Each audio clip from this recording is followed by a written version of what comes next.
آپ کی ہدایت کے مطابق اس جوڑے کی کار پر گیزولس ریز فائر کی تو کار رک گئی۔ اندر موجود افراد بے ہوش ہو چکے تھے۔ میں نے انہیں کار سے نکال کر سیکشن پوائنٹ پر وکٹر کے حوالے کر دیا ہے اور اسے بتا دیا ہے کہ انہیں گیزولس ریز سے بے ہوش کیا گیا ہے۔ دوسری طرف سے کہا گیا، کار کے بارے میں معلومات حاصل کرو۔ ولف نے کہا، وہ ہم نے حاصل کر لی ہیں۔ کافرستان سے فون پر یہاں کی ایک پارٹی روسٹران ڈیلر سے اسٹار کالونی میں ایک کوٹھی بک کرائی گئی ہے۔ یہ کار اس کوٹھی میں موجود رہتی ہے۔ فرینکسن نے جواب دیتے ہوئے کہا، یہ بات طے ہے کہ بکنگ کافرستان سے کرائی گئی ہے یا صرف فون پر کہہ دیا گیا تھا کہ بولنے والا کافرستان سے بول رہا ہے؟ اس بارے میں بات نہیں ہوئی، اس سے دوبارہ بات کر لیتے ہیں، فرینکسن نے کہا۔ ٹھیک ہے، معلومات کرو۔ ہو سکتا ہے کہ ان دونوں کا تعلق پاکستان سے ہو، تب تو یہ مشکوک ہو سکتے ہیں۔ کافرستان کے ساتھ تو ایکڈیمیا کا کوئی پرابلم نہیں ہے، ولف نے کہا۔ اوکے باس، دوسری طرف سے کہا گیا اور اس کے ساتھ ہی رابطہ ختم ہو گیا۔ تو ولف نے کریڈل دبایا اور پھر ٹون آنے پر اس نے ایک کے بعد ایک 3 بٹن پریس کر دیے۔ یس باس، کالوج بول رہا ہوں، دوسری طرف سے ایک مؤدبانہ آواز سنائی دی۔ فرینکسن نے 2 بے ہوش آدمی بھجوائے ہیں، وہ پہنچ گئے ہیں؟ ولف نے کہا۔ یس باس، ابھی فرینکسن کے آدمی انہیں پہنچا گئے ہیں۔ وکٹر انہیں بلیک روم میں لے گیا ہے، دوسری طرف سے کہا گیا۔ وکٹر کو کہو مجھ سے بات کرے، ولف نے کہا اور ریسیور رکھ دیا۔ چند لمحوں بعد گھنٹی بجی تو ولف نے ریسیور اٹھا لیا۔ وکٹر بول رہا ہوں باس، دوسری طرف سے آواز سنائی دی۔ وہ 2 افراد جو تمہارے حوالے کیے گئے ہیں کس حال میں ہیں؟ ولف نے سخت لہجے میں کہا۔ وہ ویسے ہی بے ہوش ہیں، میں آپ سے پوچھنے ہی والا تھا کہ مزید ان کا کیا کرنا ہے۔ وکٹر نے کہا۔ ان کی تلاشی لے لی ہے؟ ولف نے پوچھا۔ یس باس، دونوں کی جیبوں سے کاغذات نکلے ہیں، وکٹر نے جواب دیا۔ ٹھیک ہے، انہیں ہوش میں لے آؤ۔ اینٹی گیزولس ریز فائر کر کے میں آ رہا ہوں، پھر ان سے بات چیت کر کے ان کے بارے میں حتمی فیصلہ میں خود کروں گا، ولف نے کہا اور ریسیور رکھ کر وہ اٹھ کھڑا ہوا۔ لگتے تو یہ عام افراد ہیں، ولف نے بڑبڑاتے ہوئے کہا اور رکبی دروازے کی طرف مڑا ہی تھا کہ فون کی گھنٹی ایک بار پھر بج اٹھی اور ولف نے تیزی سے مڑ کر ریسیور اٹھا لیا۔ یس، ولف نے کہا۔ فرینکسن بول رہا ہوں باس، دوسری طرف سے جواب دیا گیا۔ کوئی خاص بات؟ ولف نے چونک کر کہا۔ باس، میں نے فوراً فون ایکسچینج ریکارڈ روم سے معلومات حاصل کر لی ہیں۔ کوٹھی اور کار بک کرانے کا فون کافرستان دارالحکومت سے کیا گیا ہے۔ کافرستانی دارالحکومت کے ایک کلب کا نمبر ہے، فرینکسن نے تفصیل سے جواب دیتے ہوئے کہا۔ اوکے، ولف نے کہا اور ریسیور رکھ کر وہ مڑا اور تیز تیز قدم اٹھاتا بیرونی دروازے کی طرف بڑھتا چلا گیا۔ عمران اپنے ساتھیوں سمیت ہیلی فیکس آئی لینڈ کے مختلف کلبوں اور پارکوں میں گھومتا پھر رہا تھا۔ ہیلی فیکس میں کئی گیم کلب تھے جہاں بھاری ٹوکن خرید کر گیمز کھیلی جاتی تھیں اور کامیابی پر بھاری رقومات ملتی تھیں، لیکن ناکامی کی صورت میں دی ہوئی رقم ختم ہو جاتی تھی۔ عمران نے ناراض پہنچ کر 2 ہی دنوں میں ان کلب سے اتنی رقومات حاصل کر لی تھی کہ اب انہیں یہاں کے اخراجات کے لیے حکومت سے کچھ لینے کی ضرورت نہ رہی تھی۔ اس وقت وہ سب ہوٹل کے ایک بڑے کمرے میں بیٹھے ہوئے تھے۔ عمران صاحب، ہماری باقاعدہ نگرانی ہو رہی ہے، صفدر نے کہا، تو سوائے عمران کے باقی سب دیکھتا چونک پڑے۔ نگرانی؟ لیکن ہم نے چیک کیا ہے، ہمیں تو کوئی نگرانی محسوس نہیں ہوئی، کیپٹن شکیل نے کہا۔ عمران صاحب، آپ کا کیا خیال ہے؟ صفدر نے کہا۔ مجھے معلوم ہے کہ تم نے سینٹرل پارک میں اچانک گھومتے ہوئے اپنے سیاہ گوگل پر ٹرانسموٹکس کے مخصوص کلر اور چمک کو محسوس کیا ہے۔ یہ نگرانی ایئرپورٹ سے ہی جاری ہے، ہمارے بارے میں اطلاع پہلے ہی یہاں پہنچ چکی تھی اور یہ ان کے لیے انتہائی حیرت کا موجب ہے کہ ہم کسی مشن پر کام کرنے کی بجائے صرف یہاں سیر و تفریح کرتے پھر رہے ہیں، عمران نے جواب دیتے ہوئے کہا۔ یہ ٹرانسموٹکس کیا ہوتی ہے؟ کیپٹن شکیل نے حیرت بھرے لہجے میں کہا۔ کافی دور سے سیٹلائٹ کے ذریعے نگرانی کرنے کا جدید نظام ہے، میں نے ایک رسالے میں اس کے بارے میں پڑھا تھا۔ اس کی چیکنگ کی ایک نشانی بتائی گئی تھی کہ جس کی نگرانی کی جا رہی ہو وہ اچانک گھوم جائے تو اس کی آنکھوں یا اینک پر کرمزی رنگ کی شعاع پڑتی ہے جو کچھ دیر تک بڑھتی رہتی ہے۔ آج سینٹرل پارک میں نہ جانے کسے دیکھنے کے لیے میں اچانک گھوما تو میری اینک پر کرمزی رنگ کا شیڈ پڑا، جس پر میں سمجھ گیا کہ ٹرانسموٹکس کے ذریعے ہماری نگرانی کی جا رہی ہے، صفدر نے تفصیل بتاتے ہوئے کہا۔ کیا ہماری بات چیت بھی قید کی جا رہی ہے؟ جولیا نے کہا۔ نہیں، اس میں بات چیت نہیں ہو سکتی چیک، صرف اس آدمی کی حرکت مارک کی جاتی ہے، عمران نے جواب دیتے ہوئے کہا۔ بہت سیر و تفریح ہو چکی ہے، اب ہمیں واپس جانا چاہیے، جولیا نے کہا۔ ارے نہیں، قسمت سے تو ایسا موقع ملتا ہے، چلے جائیں گے واپس، وہاں کون سے ہمارے بچے رو رہے ہیں، عمران نے کہا تو سب دیکھتے ہوئے ہنس پڑے۔ عمران صاحب آپ یہ تو بتا دیں کہ اصل مشن کون مکمل کر رہا ہے، ٹائیگر، جوزف یا جوانا؟ کیپٹن شکیل نے کہا تو عمران سمیت سب چونک پڑے۔ کون سا اصل مشن؟ تمہارے سامنے ساری بات ہوئی ہے، پھر تم بار بار کیوں یہ بات کر رہے ہو؟ عمران نے کہا مجھے معلوم ہے کہ آپ کیوں یہاں سیر و تفریح کرتے پھر رہے ہیں، اس لیے کہ ٹائیگر جو ٹیکنالوجی لے جائے گا اس کا الزام آپ پر یا پاکیشیا پر نہیں آئے گا، کیونکہ آپ تو ان کے سامنے یہاں تفریح کرتے پھر رہے ہیں۔ لیکن میری سمجھ میں یہ بات نہیں آ رہی کہ چیف اتنا بڑا اور اہم مشن ٹائیگر، جوزف اور جوانا پر کیسے چھوڑ سکتا ہے، اس لیے کہہ رہا ہوں کہ اصل بات بتا دیں۔ کیپٹن شکیل نے کہا یہ کیسے ممکن ہے اگر کیپٹن شکیل کے ٹائیگر، جوزف اور جوانا لیبورٹی پر حملہ کر کے وہاں سے میزائل ٹیکنالوجی لیں اور کسی کو علم نہ ہو سکے کہ کون ایسا کر گیا ہے؟ ٹائیگر، جوزف یا جوانا تینوں کسی سے چھپے ہوئے تو نہیں ہیں؟ ہو سکتا ہے کہ وہ روح سیاہی یا کاربن میک اپ میں ہوں۔ کیپٹن شکیل نے کہا نہیں، لیبرٹی پر حملے کا مطلب یہی لیا جائے گا کہ ہم نے معاہدے کے باوجود دانستہ اس کی خلاف ورزی کی ہے اور بین الاقوامی قوانین کے تحت ایسے ملک کو بہت نقصان اٹھانے پڑتے ہیں۔ ان سے کیے گئے تمام معاہدے نہ صرف منسوخ ہو جاتے ہیں بلکہ پھر کوئی ملک اس ملک سے آئندہ کوئی معاہدہ نہیں کرتا اور یہ ملک پوری دنیا میں تنہا رہ جاتا ہے، جس سے اس کی سلامتی بھی خطرے میں پڑ جاتی ہے۔ اس لیے ایسا تو ممکن ہی نہیں ہے کہ لیبرٹی پر حملہ کیا جائے۔ تو پھر ٹائیگر کیا کرے گا؟ سبوں نے حیران ہوتے ہوئے کہا تمہارا چیف تم سے زیادہ ہوشیار ہے، اسے معلوم ہے کہ ٹائیگر میرا شاگرد ہے اور ٹائیگر کے سامنے آتے ہی میرا نام خود بخود سامنے آ جائے گا، اور یہی صورت جوزف اور جوانا کے ساتھ ہے، اس لیے اس نے ان تینوں سے ہٹ کر کام کیا ہوگا۔ اور کون ہو سکتا ہے؟ کیا سیکرٹ سروس کے خفیہ ایجنٹ بھی ہیں؟ جولیا نے حیران ہوتے ہوئے کہا اگر ایسا ہوتا تو لامحالہ ڈپٹی چیف کو تو اس کا علم ہوتا۔ عمران نے مسکراتے ہوئے جواب دیا تو سب کے چہرے سوالیہ نشان بن گئے۔ عمران صاحب پلیز، صدر نے منت بھرے لہجے میں کہا میں تو تب بھی پلیز ہوں کہ تمہارے چیف نے مجھے ہٹا کے مجھے چھوٹے سے چیک سے بھی محروم کر دیا ہے۔ عمران نے منہ بناتے ہوئے کہا آپ کی مرضی عمران صاحب۔ صفدر نے بچوں کی طرح روٹتے ہوئے کہا تو عمران اس کے انداز پر بے اختیار ہنس پڑا۔ تو دل تھام کر سنو، پھر نہ کہنا ہمیں خبر نہ ہوئی۔ عمران نے کہا تو سب چونک پڑے۔ اب بتا بھی دو کیوں پہیلیاں بھجوا رہے ہو؟ جولیا نے وسیلے لہجے میں کہا مس روزی راسکل۔ عمران نے ایسے انداز میں کہا جیسے دھماکہ کر رہا ہو، اور واقعی روزی راسکل کا نام پوری ٹیم کے لیے دھماکہ ہی ثابت ہوا تھا۔ ان سب کے چہرے حیرت سے بگڑ گئے تھے۔ روزی راسکل؟ یہ کیسے ممکن ہے؟ وہ تو ایک فضول سی عورت ہے، جولیا نے کہا، اور یہ بھی سن لو کہ 2 رکنی ٹیم بنائی گئی ہے، دوسرا رکن ٹائیگر ہے اور روزی راسکل کو ٹائیگر کی چیف بنایا گیا ہے۔ عمران نے ایک اور دھماکہ کرتے ہوئے کہا یہ سب غلط ہے، ایسا ہونا ناممکن ہے۔ ٹائیگر اور روزی راسکل کے ماتحت کام کرے، ایسا ممکن ہی نہیں ہے۔ جولیا نے حتمی انداز میں بات کرتے ہوئے کہا ریسیور اٹھا کر چیف کے نمبر پریس کرو اور پوچھ لو۔ عمران نے کہا عمران صاحب وہ کریں گے کیا؟ لیبارٹری پر حملہ کریں گے اور وہاں سے ٹیکنالوجی یا فارمولہ اڑائیں گے؟ کیا کریں گے؟ کیپٹن شکیل نے کہا جو مشن انہیں دیا گیا ہے وہ مکمل کریں گے۔ عمران نے گول مول سا جواب دیتے ہوئے کہا کیا مشن؟ یہی مشن کہ آپس میں مت لڑو، ملک کے مفاد کے لیے کام کرو۔ عمران بھلا کہاں آسانی سے ان کی باتوں میں آنے والا تھا۔ عمران صاحب پلیز، صفدر نے زد ہوتے ہوئے کہا اصل لیبارٹری سے ملحقہ ایک عمارت ہے جس کو اسپیشل اسٹور کہا جاتا ہے۔ اس کی حفاظت باہر سے ملٹری کمانڈوز کرتے ہیں اور اندر سے یہ لیبارٹری سے ہی ملا ہوا ہے۔ ملٹی ٹارگٹ میزائل کے ڈایاگرام اس اسپیشل اسٹور میں موجود ہیں۔ اب لیبارٹری میں صرف اس میزائل کی رینج بڑھانے پر کام ہو رہا ہے۔ یہ ڈائیگرام روزی راسکل نے حاصل کرنے ہیں تاکہ حکومت اکریمیا کو یہ معلوم نہ ہو سکے کہ پاکستانی ملٹی ٹارگٹ میزائل کا فارمولہ یا ڈائیگرام اکریمیا سے اڑائے ہیں۔ عمران نے جواب دیتے ہوئے کہا یہ ڈائیگرام اڑائے جائیں گے تو لامحالہ شک پاکستان پر ہی پڑے گا، اس لیے تو ہم یہاں سیر و تفریح کرتے پھر رہے ہیں۔ دوسری بات یہ کہ ڈائیگرام اسٹور میں ہی رہیں، ان کی کاپی حاصل کی جائے گی۔ عمران نے جواب دیتے ہوئے کہا تو سب حیرت بھری نظروں سے اسے دیکھنے لگے۔ کاپی کیسے؟ کیا کسی مشین کے ذریعے؟ ہاں، ایک کیمرہ نما مشین روزی راسکل کو دی گئی ہے، وہ اس کے ذریعے ڈائیگرام کی کاپی کرے گی اور لے آئے گی، پھر اس پر پاکستان میں کام شروع کیا جائے گا اور یہ کہا جائے گا کہ پاکستانی سائنسدانوں نے بھی ملٹی ٹارگٹ میزائل پر کام شروع کر دیا ہے۔ جب بیکرینیا اسے سامنے لائے گا تو پاکستان بھی بظاہر محدود رینج تک اس کا تجربہ کرے گا۔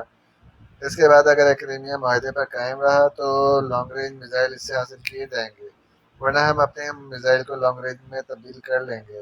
عمران نے تفصیل بتاتے ہوئے کہا پلاننگ تو شاندار ہے، لیکن کیا روزی راسکل یہ کام کر سکے گی؟ چیف نے اس پر اعتماد کیا ہے تو وہ یقیناً کر لے گی۔